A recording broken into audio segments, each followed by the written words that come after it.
उन लोगों को अपने घर में पैर भी नहीं रखने देना, जो नेगेटिव एनर्जीज़ लेकर आते हैं, जो सिर्फ़ आपके साथ आते हैं गीबत करने के लिए, औरों की बुराइयाँ करने के लिए, आपके राज़ निकालने के लिए, आपके ज़ाती मामलात में घुसने के लिए, और उसके बाद वो औरों के घरों में जाकर आपकी बातें औरों को भी बताते हैं।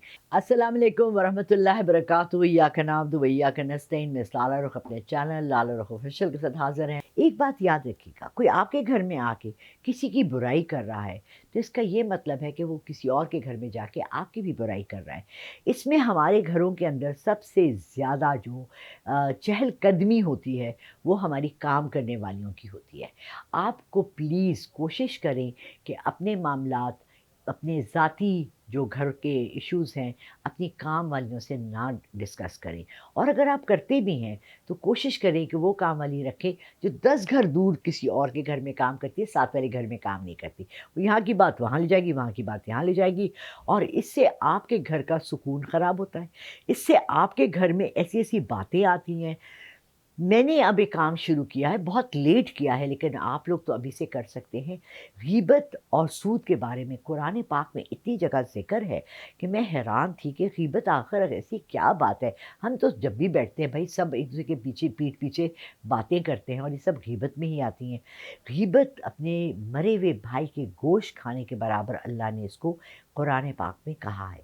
ये इसलिए कहा है कि ये इस कदर बुरा है कि अगर आप, और मैं अपना ज़ाती आपको वाक़या सुनाती हूँ जिसकी वजह से, एक काम करने वाली थी और वो मुझे इतनी प्यारी लगती थी। मुझे वो सड़क पे झाड़ू देती है, लेकिन मुझे वो अच्छी लगती थी, और मैं उसको मिलती थी तो मैं उसको गले लगाती थी। तो किसी ने मुझे आके उसके ख़िलाफ़ एक ऐसी बात बताई कि अब मुझे वो नज़र आती है तो मैं उसको सलाम भी नहीं करती। तो ये बात याद रखिए, ग़ीबत का इफ़ेक्ट होता है आप पर, और आप उस शख़्स को बुरी नज़र से देखने लगते हो। आपको कोई प्रूफ़ नहीं है इसका, बग़ैर प्रूफ़ के सिर्फ़ बातों में। इसको कहते हैं कानों का हल्का होना, और मैं बहुत कानों की कच्ची हूँ। मुझे कोई आके कह देना कि रेहान ने ऐसे किया, मतलब रेहान तारिक नहीं, मेरा अपना रेहान जो मेरे साथ काम करता है, या मुझे कोई कह दे कि उसामा ने आपके लिए ऐसी बात की, तो मैं फ़ौरन यकीन कर लूँगी। बट मेरे में एक आदत है कि मैं उस बात को वहीं छोड़ देती हूँ, मैं उस बात को लेकर आगे नहीं चलती। अब कुछ लोग ऐसे हैं जो आपके रिश्तेदार हैं, आपकी फैमिली के मेंबर्स हैं, वो आपके घर में आते हैं, कोई आंटियाँ कपड़े बेच रही हैं, कोई दुपट्टे बेच रही हैं, कोई रिश्ते करवा रही हैं, और वो आपके कज़न्स भी हैं, रिलेटिव्स भी हैं, लेकिन आप उनकी ज़ुबान से देखें कि कभी भी कोई अच्छी बात नहीं निकलेगी। आपके घर में बैठ के मीठी-मीठी बातें करेंगी और औरों के लिए कड़वी-कड़वी बातें करेंगी। तो रिमेंबर कि ये वही लोग हैं जो दूसरों के घर में जाके आपके पीछे बुरी-बुरी बातें करेंगी। ऐसे लोगों को अवॉइड करें। कोशिश करें कि वो जितनी देर बैठे हैं, उनसे इख़लाक़ से बात करें, कम बात करें, और अपने घर का कोई राज़ ना बताएँ, और दिल में आपने सिंपल, बहुत सिंपल, औज़ु बिल्लाहि मिनश शैतानिर रजीम, बिकॉज़ ये वो शैतानी मख़लूक़ात हैं हमारे दरमियान, हमारे अंदर, मैं, आप, हम सब, हम अपने को इसमें से निकाल नहीं रहे हैं।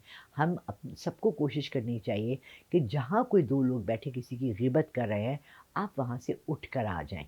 इसका बहुत खूबसूरती से तर्जुमा एक जगह ऐसा लिखा है कि, शायद मेरे अल्फ़ाज़ सही ना हों, लेकिन मफ़हूम उसका ऐसा बनता है कि जब तुम कोई ऐसी बात सुनो जो कि तुम्हारे मज़हब के ख़िलाफ़ है या बरहक नहीं है, तो तुम वहाँ से उठ के चले जाओ, जब तक कि वो मौज़ू बदल ना लें और उस मौज़ू पे आ जाएँ जो अच्छा मौज़ू है।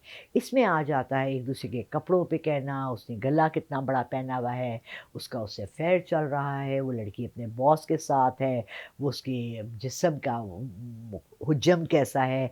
ये आप नहीं हैं डिसाइड करने वाले कि कोई कैसा है, ये बातें अल्लाह डिसाइड करने वाला है। बात ये है कि आप अपने को कोशिश करें कि लिमिट करें, अपने ताल्लुकात को लिमिट में रखें, और सबसे अच्छी तरह से मिलें, इख़लाक़ से मिलें, सलाम दुआ ज़रूर रखें, लेकिन बुग़्ज़, हसद, जलन और दूसरे के लिए नफ़रत दिल में ना रखें। बहुत शुक्रिया।